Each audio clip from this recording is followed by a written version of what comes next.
Gereja Kristen itu bertambah, umat Kristennya yang tidak bertambah. Berarti ada kemungkinan pindah sana pindah sini, dan bagi saya ini kan tidak sehat. Jadi ternyata besar itu bisa juga disebabkan oleh karena cara-cara kita yang tidak sehat. Jadi kita membangun kerajaan kita, tapi kita menyedot semua orang Kristen di gereja-gereja yang kecil. Arti kekristenan yang berkualitas itu selalu akan memberikan transformasi. Kalau kita datang ke gereja masih mencari berkat, belum selesai itu. Berdasarkan sejarah gereja Isa Al-Masih, selalu patokan dari pendiri pendeta Tan Hock Chuan itu yaitu firman dan pengajaran. Hati-hati gereja Isa Al-Masih. Karena banyak gereja Isa Al-Masih telah menggeser firman itu. Padahal firman itu yang bisa mengubah kita. Karena firman itu adalah bukti kehadiran Kristus. Jadi firman dan pengajaran itu harus benar menjadi bagian dari gereja. Orang yang gak suka baca firman, orang yang gak suka dapat pengajaran, sudah pasti dia bukan orang Kristen yang berkualitas.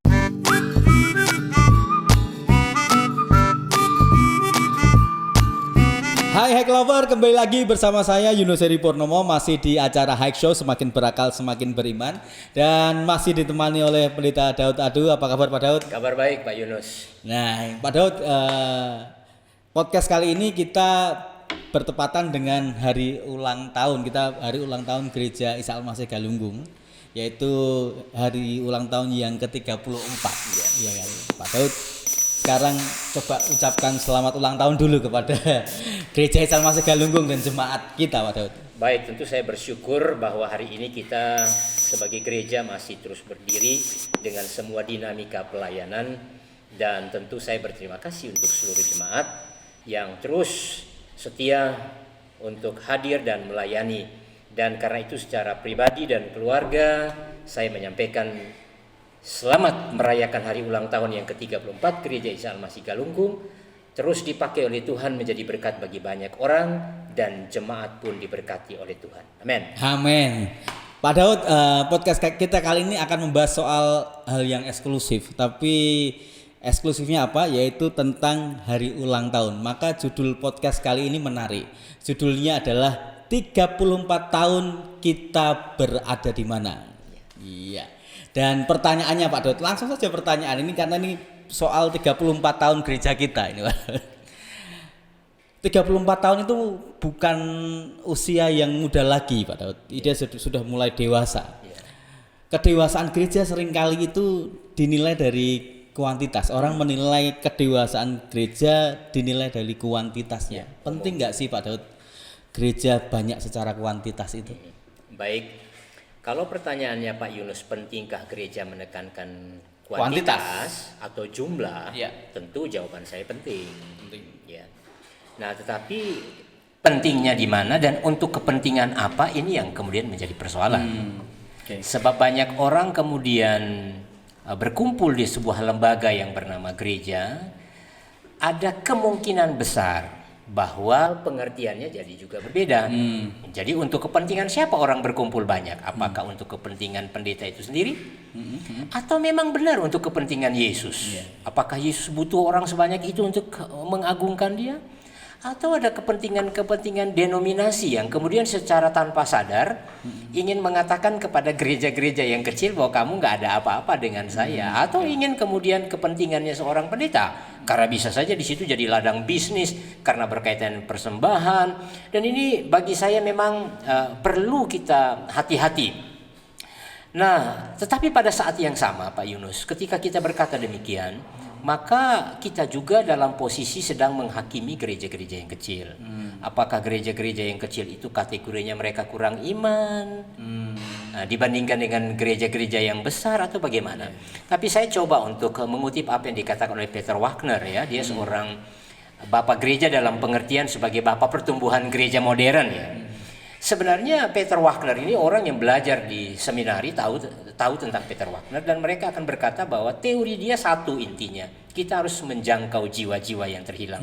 Saya kira spiritnya memang sama, tapi dia punya teori yaitu church planting. Jadi menjangkau jiwa itu dalam pengertian fisik sampai kita harus membangun gereja. Nah, memang ada yang saya tidak terlalu sepakat dengan Peter Wagner, karena Peter Wagner ini pun akhirnya menyetujui bahwa kemungkinan bertambahnya jemaat itu bisa disebabkan oleh karena perpecahan.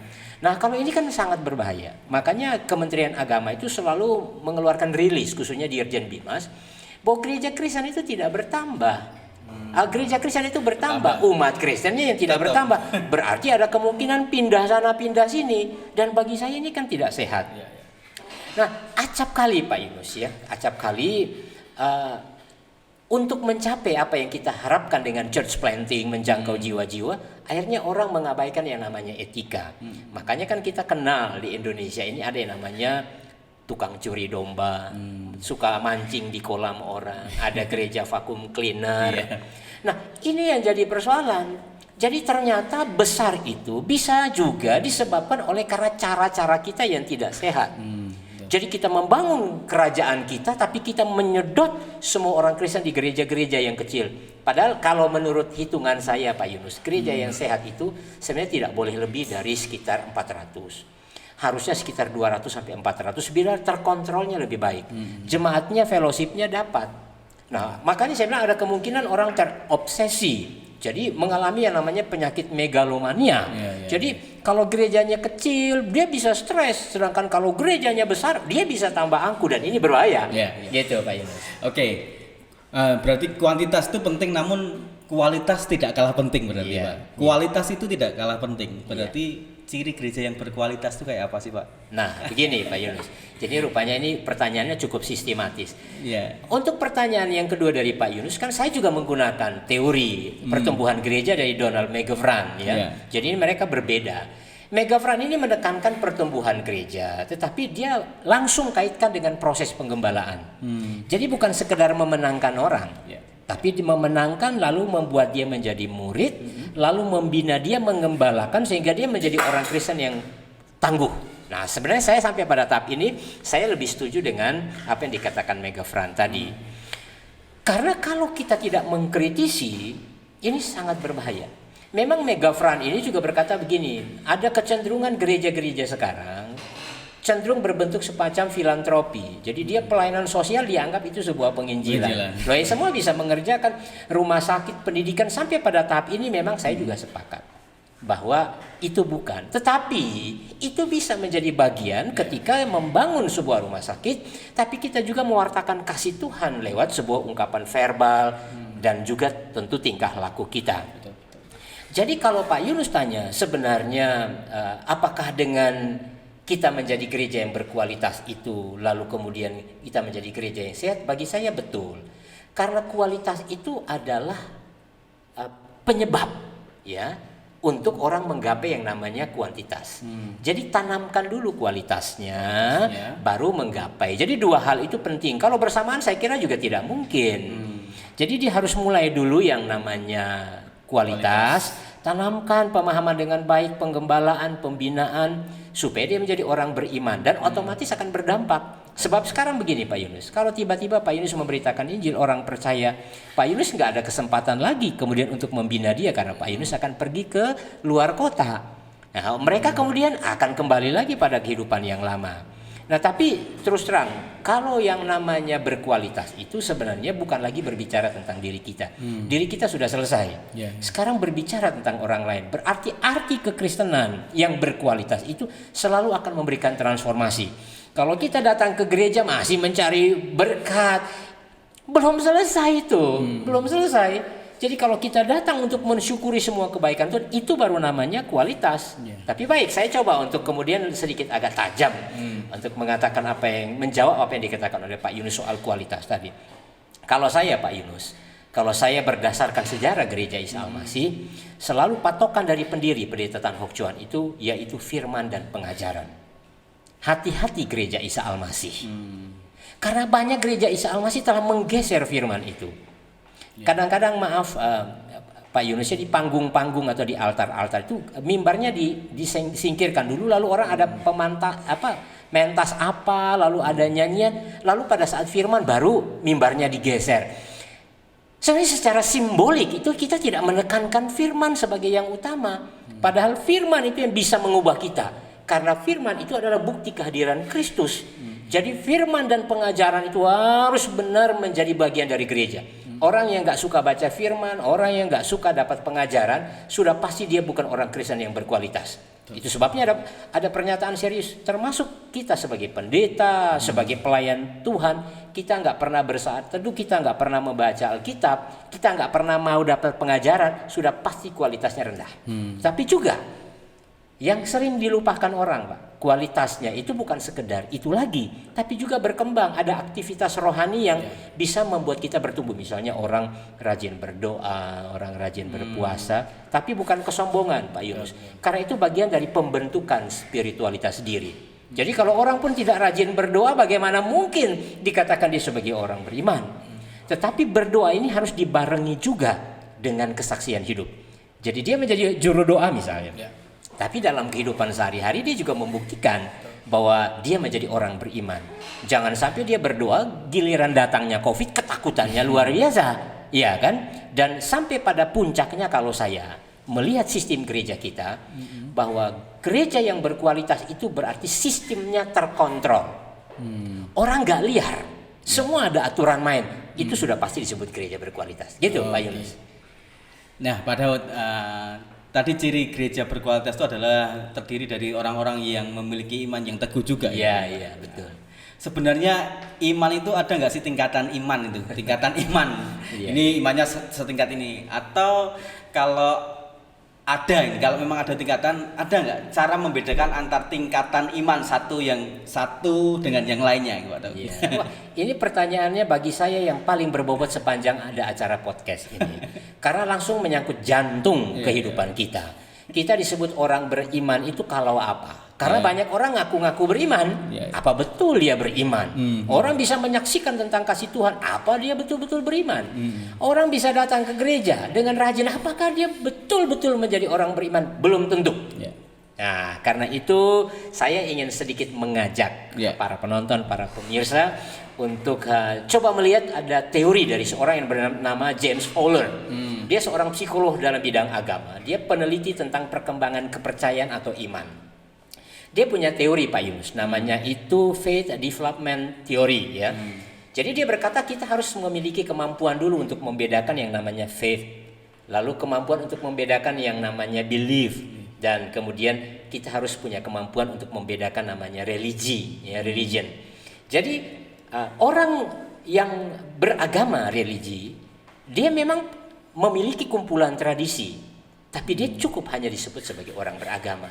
Dia harus naik tingkatannya, Pak Yunus. Tingkatannya menjadi orang yang believe, bukan hanya sekedar kumpul beragama dengan simbol, ya. Beragama dengan simbol-simbol, dia harus percaya kepada simbol-simbol itu. Tapi hati-hati, jangan sampai kita percaya kepada simbol dan lupa pada esensi, yaitu Yesus sendiri. Gitu ya. Nah, tapi puncaknya adalah faith, artinya orang beriman. Nah, berimannya seperti apa? Nah, menarik, Pak Yunus. Saya berharap para pemirsa, para pencinta program ini bisa menilai diri kita berada di mana, supaya kita bisa menyebutkan bahwa kita memang orang yang imannya berkualitas.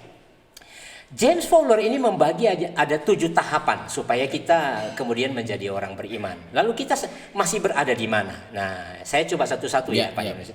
Pertama, dia sebutkan begini, kepercayaan awal atau elementer atau disebut dengan primal faith. Jadi dia berkata begini, orang bisa datang ke gereja, dia bisa datang dengan rajin, tiap minggu datang, tapi dia nggak punya tujuan yang jelas. Pokoknya tahu hari Minggu datang. Nah, ini tahap awal. Nah, memang James Fowler ini menggunakan usia, tapi saya langsung pakai terminologi pemahaman. Artinya bahwa ada orang bertahun-tahun datang ke gereja, modelnya ya kayak begitu. Asal datang, tiap minggu datang, kemudian dia nggak punya tujuan apapun, sehingga bisa saja minggu depan dia nggak datang lagi. Itu yang pertama, ya, dan mungkin saja itu ada di kehidupan jemaat.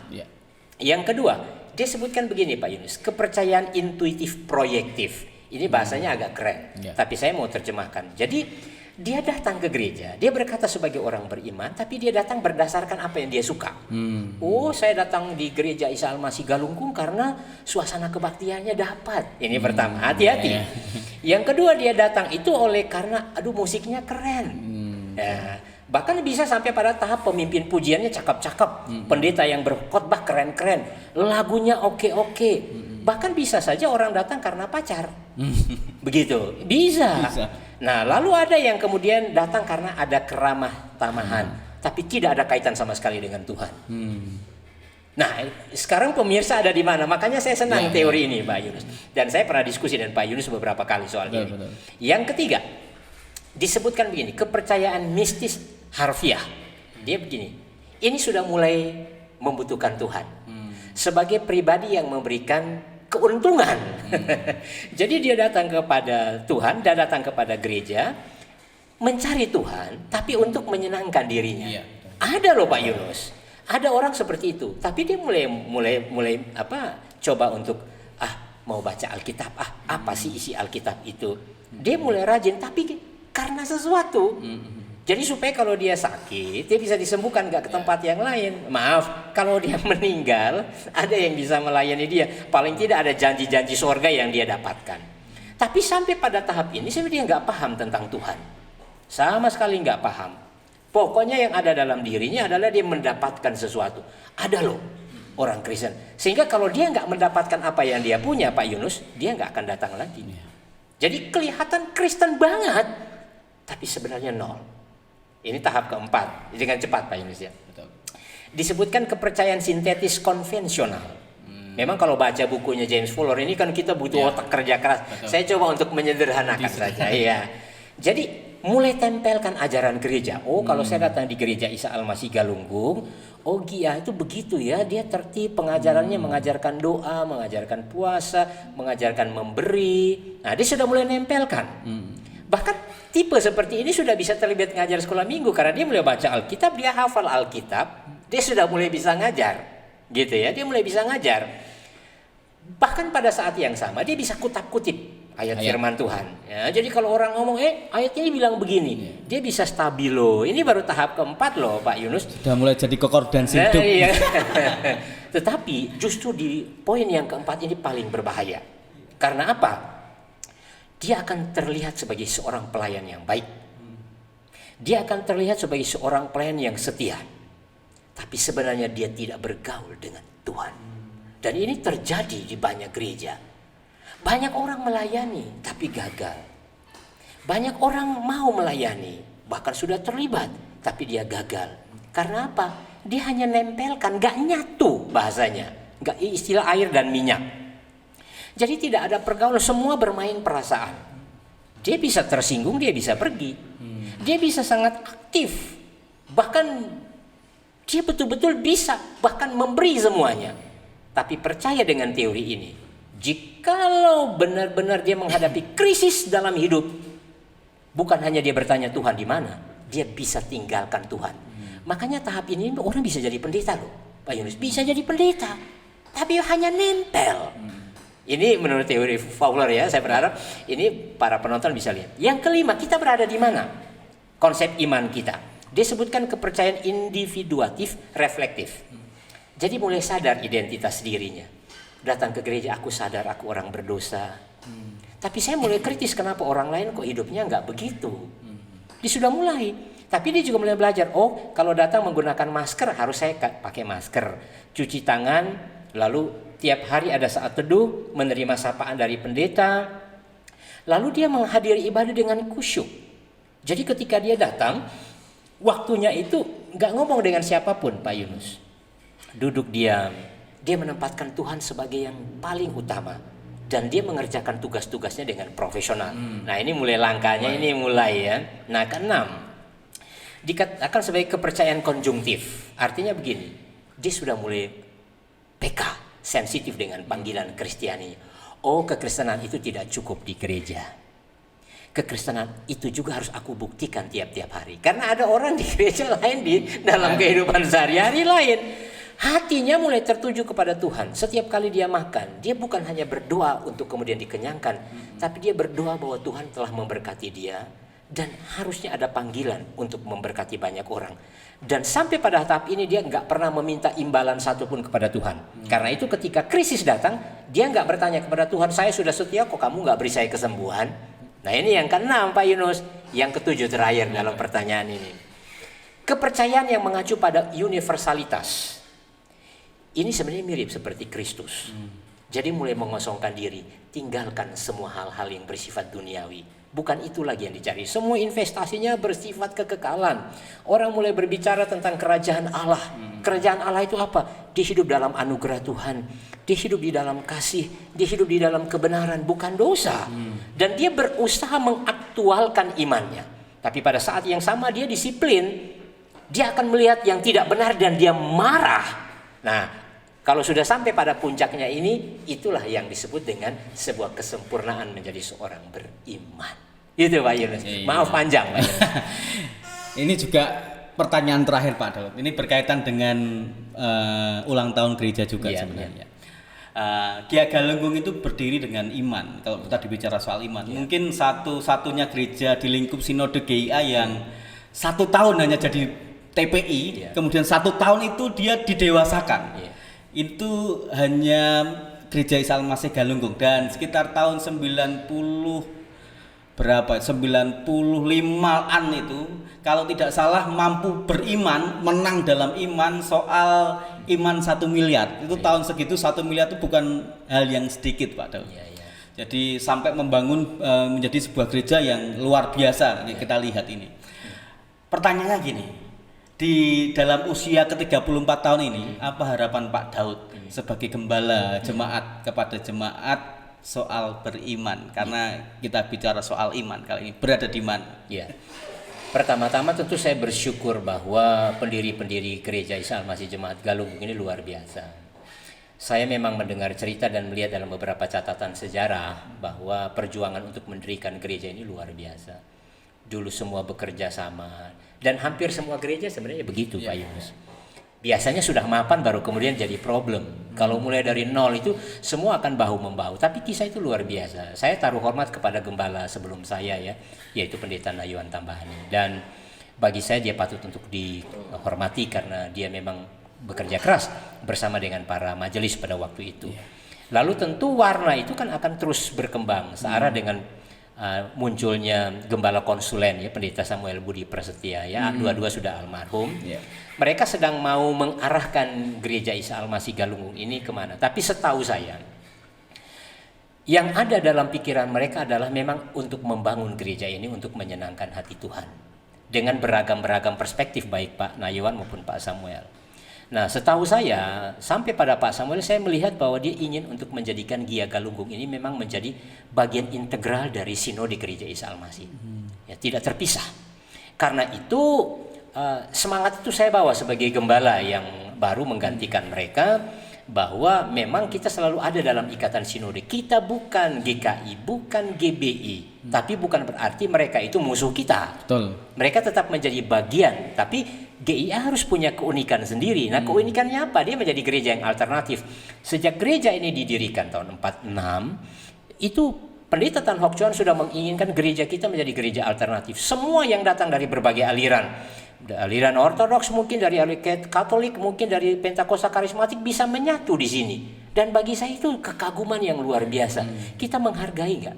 Tapi dasar yang paling kuat bagi saya adalah baik Pak Nayuan maupun Pak Samuel selalu ingin menjadikan gereja ini sesuai dengan apa yang Alkitab ingin mau, ya, yang seperti apa yang Alkitab mau, ya.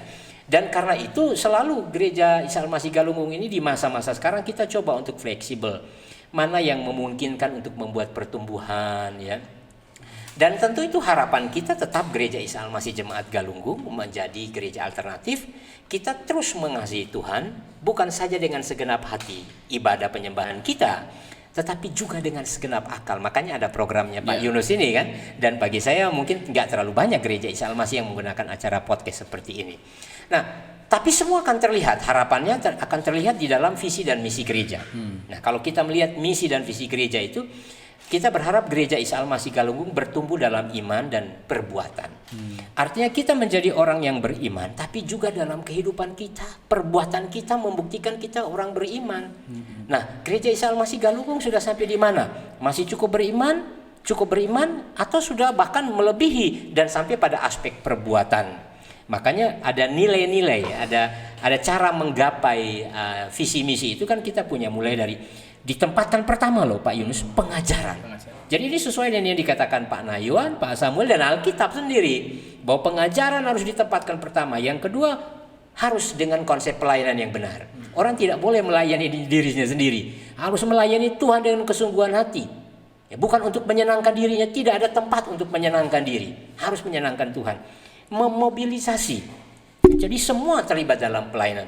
Lalu kita menerima orang, ya, menerima orang jemaat dengan sukacita. Makanya kan kita punya values, yaitu hospitality, integrity, growing, and hilaritas. Iya, ada istilah high yang jadi high TV kita. Nah sekarang harapannya apa?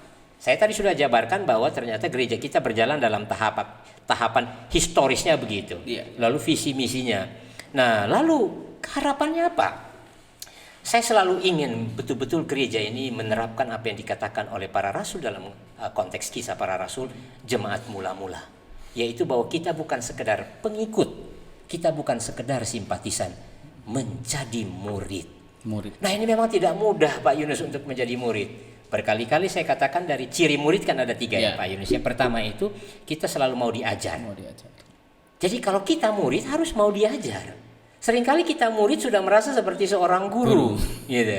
Jadi kita mau diajar. Lewat apa? Lewat firman Tuhan, lewat disiplinian pelayanan, lewat aturan main. Semua seperti di perusahaan lah. Orang datang bekerja kan dia tertib. Misalnya dia fingerprint, dia datang jam berapa. Misalnya gereja juga begitu, dia kebaktian datang jam berapa, kan nggak mungkin telat-telat atau murid kok. Betul. Kalau di sekolah kita telat bisa disetrap dulu.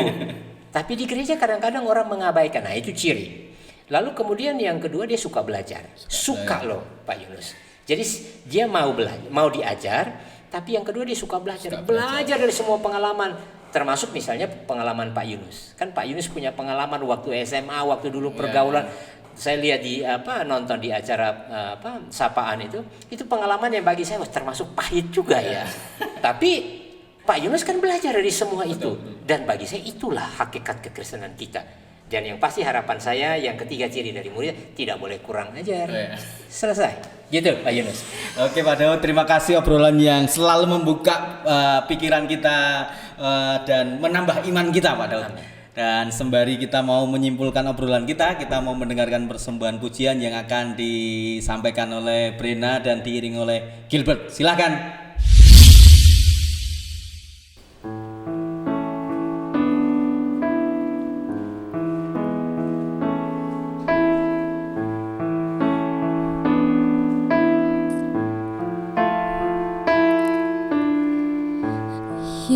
Yesusku, penyelamatku, tiada yang seperti Engkau.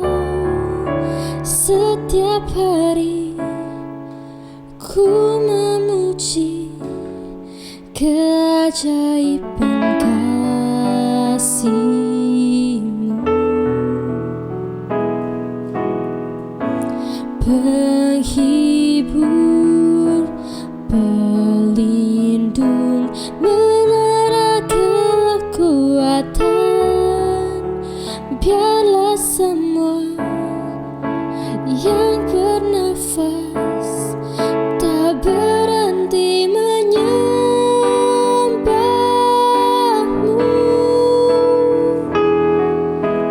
nyanyi dan bersoraklah bagi Dia, pujian, hormat, kuasa bagi Raja. Gunung tunduk, laut bergelora mendengar nama-Mu. Ku bersuka atas perbuatan-Mu, selamanya ku kasihi Engkau Tuhan. Tiada janji seperti yang ada padamu.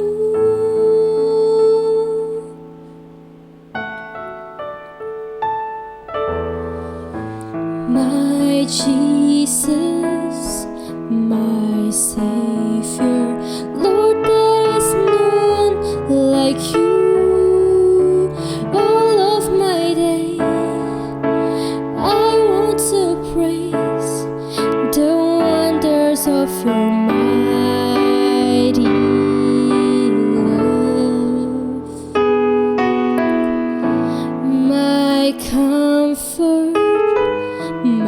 my shelter, tower of refuge and strength. Let every breath hold that I am, never cease to worship you. Shout to the Lord, all the earth, let us sing. Power and majesty, praise to the King. Mountains bow down and the seas will roar at the sound of your name. I sing for joy at the work of your hand. Forever I'll love you, forever I'll stand. Nothing compares to the promise I have in you. Nothing compares to the promise I have in you. Nothing compares to the promise I have in you.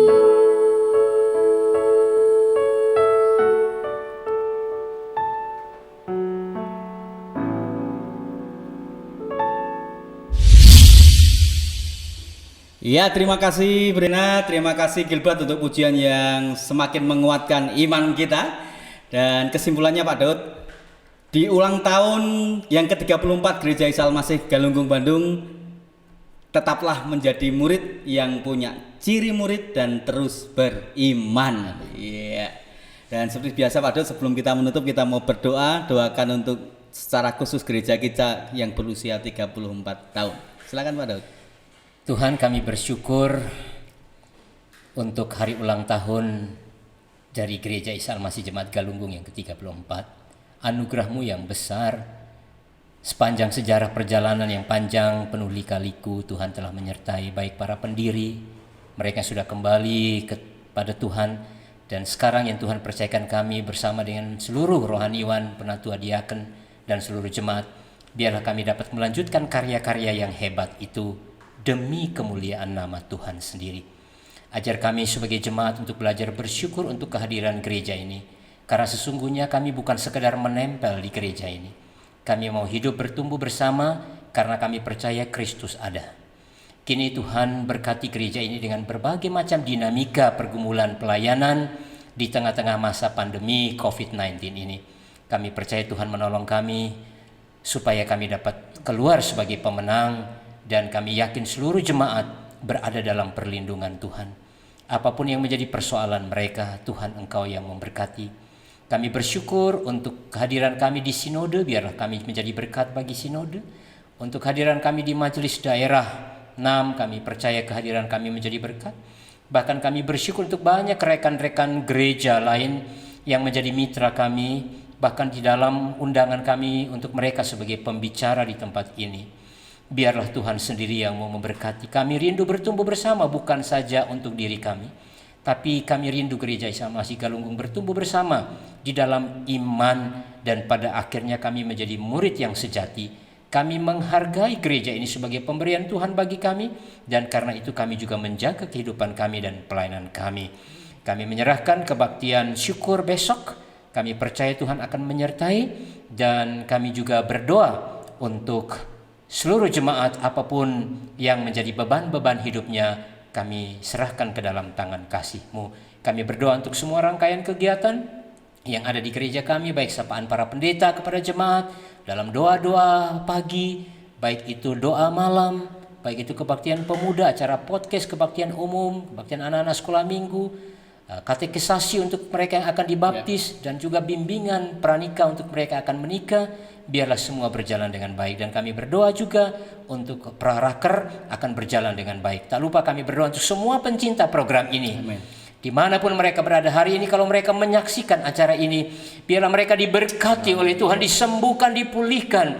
Keluarga mereka, semua usaha pekerjaan mereka dibuat berhasil oleh Tuhan. Akhirnya biarlah hanya nama Tuhan yang dipermuliakan dalam hidup kami. Terpujilah Kristus sekarang dan selamanya. Amin. Amin. Halo Hike Lover, sampai di sini obrolan kita dalam Hike Show. Semakin berakal, semakin beriman. Dan jika Anda ingin mendapat pelayanan lebih lanjut, bisa komen di channel ini atau hubungi kami lewat WA di 081321314688. Syukur pada Allah, Deo Gracias.